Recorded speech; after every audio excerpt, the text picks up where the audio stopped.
just as Rishikesh said, and there are apples and oranges, books and movies.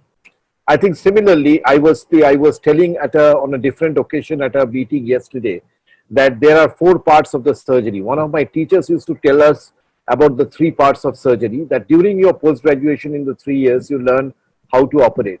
You take another 5 years to 10 years to decide when to operate, and then deciding when not to operate. Some people don't even learn in their lifetime. And I just wanted to add in a fourth one to that is how to manage complications. And when you go through live surgical workshops, you learn how to operate, how to manage complications. But I thought that in ectopic pregnancy, I will focus essentially on three issues. Number one, what is the role of medical management? Number two is laparoscopy or laparotomy. And number three, salpingectomy or a salpingotomy. I wouldn't go into theoretical details, but what is very important is early diagnosis is the key in ectopic because it reduces mortality, morbidity, and leads to less invasive therapy. At the present moment, with a good ultrasound machine on a transvaginal scan at a beta ECG level of 1500 plus, we should be able to see an intrauterine pregnancy sac. If we don't see that, we call it a pregnancy of unknown location. The same threshold figure for a transabdominal scan is 6,000. If we are in doubt, we can do two serum beta ECGs 48 hours apart, and more than 66% rise indicates a likely viable intrauterine pregnancy. We don't go by a pseudosac anymore. Say around 10 years back, we would say that a high beta ECG with no intrauterine pregnancy means an ectopic pregnancy. In today's day and age, with the sort of ultrasonography machines that we have, an empty uterus on TBS is not enough to diagnose an ectopic pregnancy. You need to see a non-cystic adnexal mass at least, and preferably with a gestational sac where you might find a live fetus. Our teachers used to say that you have to be ectopic minded to diagnose an ectopic. And once a year, I take a class for our emergency residents who come from essentially a non-gynecology background. And I tell them any woman that comes to the A&E with abdominal pain in the reproductive age group from 15 to 50, irrespective of what history they give of their sexual history and marital history, do a urine pregnancy test. And that should be your first line in high index of suspicion. The second point to understand is that when a patient comes and gives a history of heavy bleeding with a positive pregnancy test, and you do an ultrasound and find an empty uterus, you cannot make a diagnosis of complete miscarriage based on a single transvaginal scan. You might actually be dealing with an ectopic pregnancy. And looking for risk factors doesn't help. The only risk factor that helps is a prior ectopic pregnancy. I will straight away jump into medical management. I do a lot of medical management. And medical management can be done either with single dose methotrexate or with multi-dose methotrexate. At the present moment, we do not go around injecting methotrexate into the ectopic sac. What we do is a systemic methotrexate.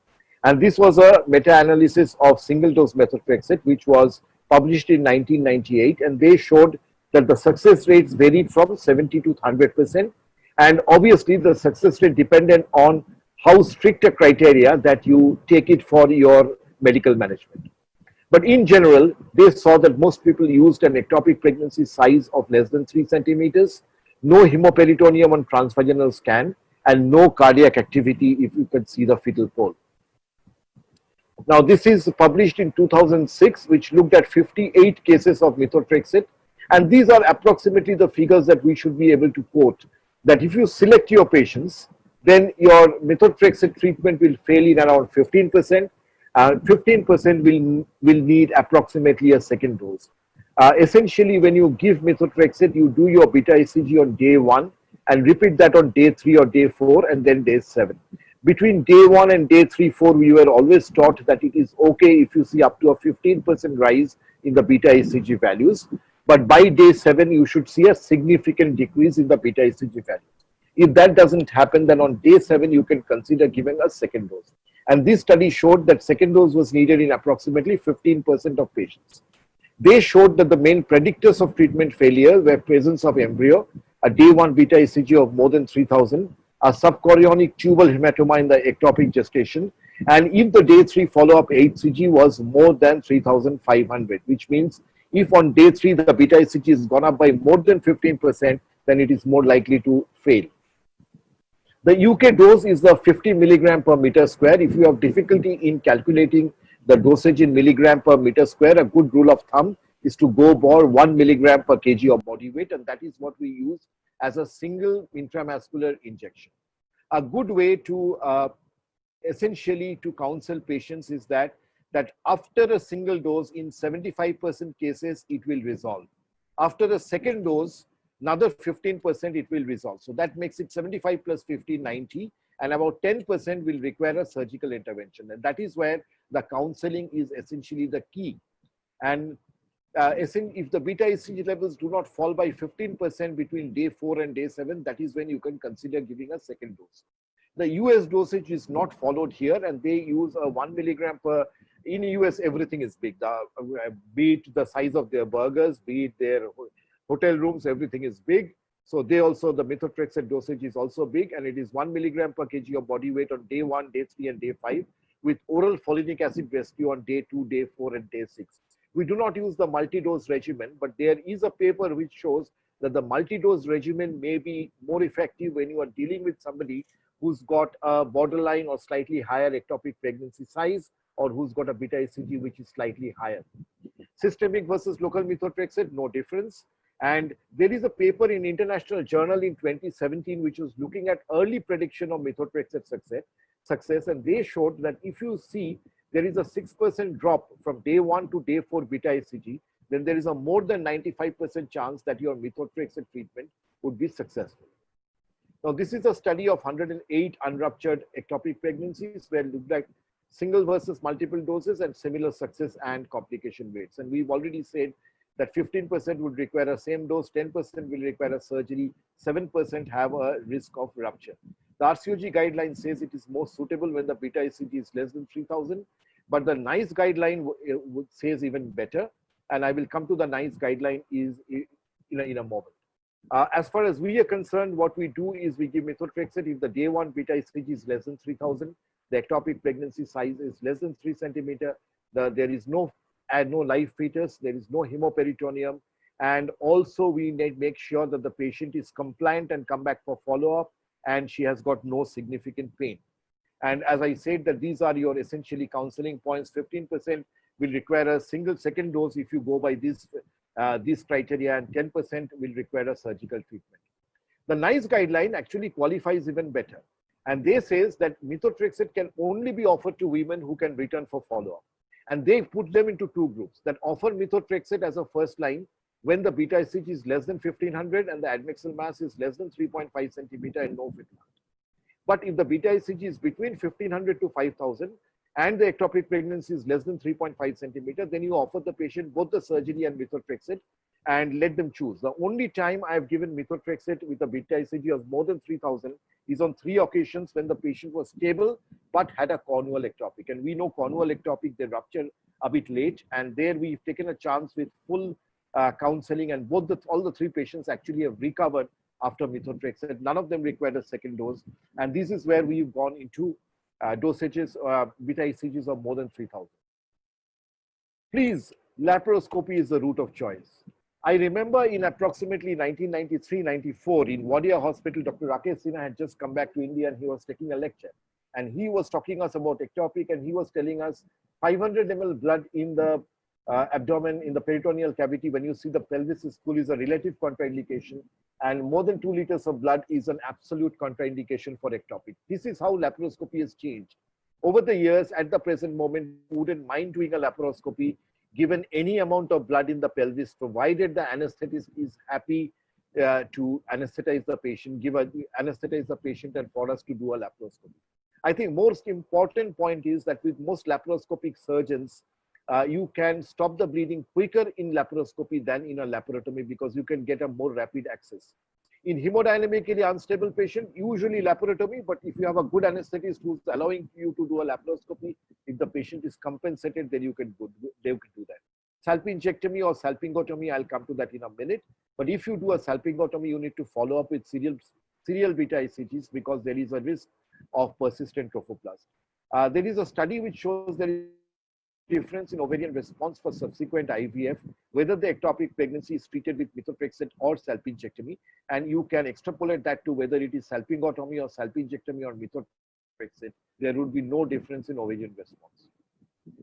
There laparoscopy versus open surgery, and I would dream of a time when IAG would be greatly successful, with every gynecologist would be tackling all ectopics with laparoscopy, and no simple ectopic would end up in a laparotomy. I think that should be our dream. We need to equip all our gynecologists with that kind of skill.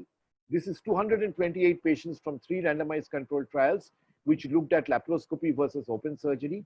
And laparoscopy was associated with less intraoperative blood loss, shorter operating times, shorter hospital stay, lower analgesic requirements.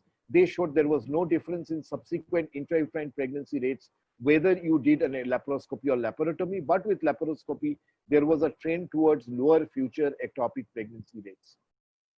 You can do anything to do a salpingectomy, but what you need to do is you need to stay close to the tube so that you do not interfere with the ovarian blood supply, and you can use, while you can use other fancy energy sources, in my practice, bipolar is absolutely good enough. Why laparoscopy? Again, laparoscopy provides you a more rapid access to abdomen. When you get into doing laparoscopies, you can stop the bleeding. What takes time in a case of a large hemoperitoneum is irrigating the abdomen, meticulously taking out all the blood and clot. But to go and stop the bleeding, you can do it within a much quicker than you would be able to open the abdomen. It's a shorter surgery, less blood loss, less extensive post-operative adhesions, faster recovery, lower cost of hospitalization, and lower cost of rehabilitation. When you're doing an ectopic pregnancy, many a times be prepared to get adhesions, because PIT might go hand in hand with that. And now, should we do a salpingectomy or salpingotomy? Now, whenever you tell patients, I want to do a salpingectomy, they'll get worried because they think the chances of achieving a pregnancy is higher if you keep the tube.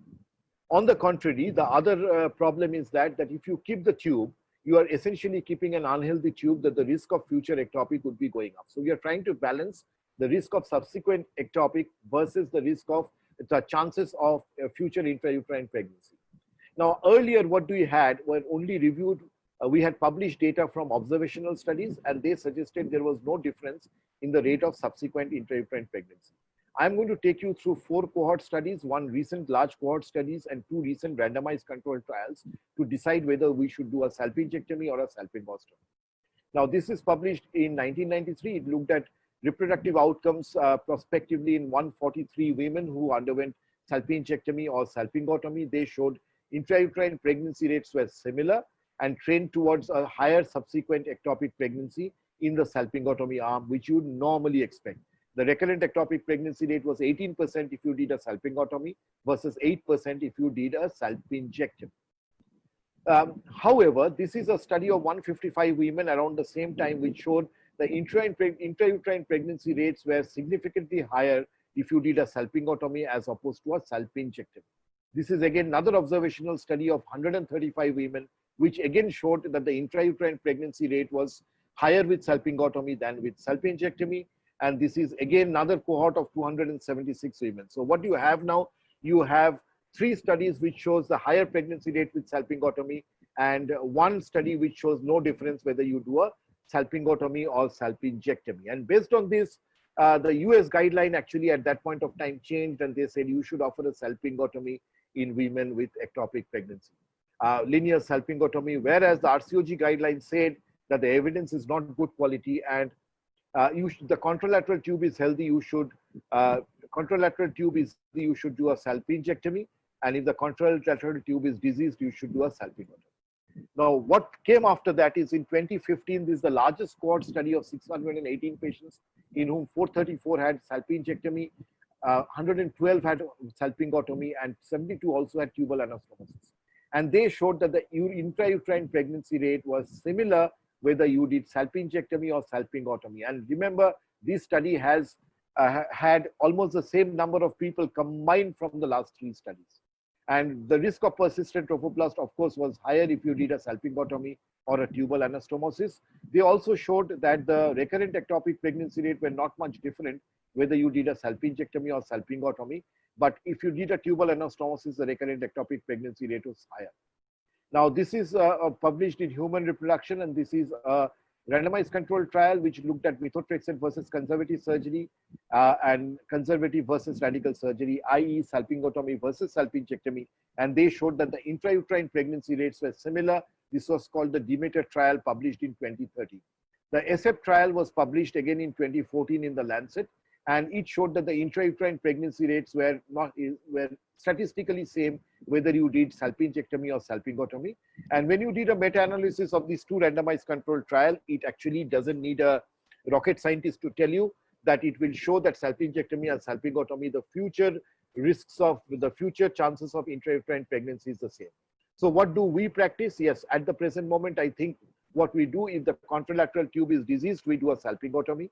If the contralateral tube is healthy, we do a salpingectomy, because we counsel that with salpingotomy, although we'll have similar subsequent intrauterine pregnancy rates, so there's no benefit of salpingotomy, but probably there is a small increase in the rate of subsequent ectopic pregnancy rate, and there is a risk of persistent trophoblast for which we need to follow up, and very rarely need to give methotrexate as well. So in conclusion, all women of reproductive age group complaining of abdominal pain, we must rule out ectopic pregnancy.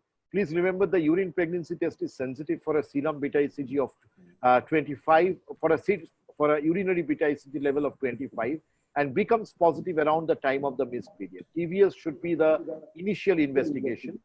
Methotrexate is an effective treatment in well-selected patients, and laparoscopy is the operative route of choice except in the very unstable patient, and salpingectomy is preferred if the contralateral tube is healthy. Thank you very much.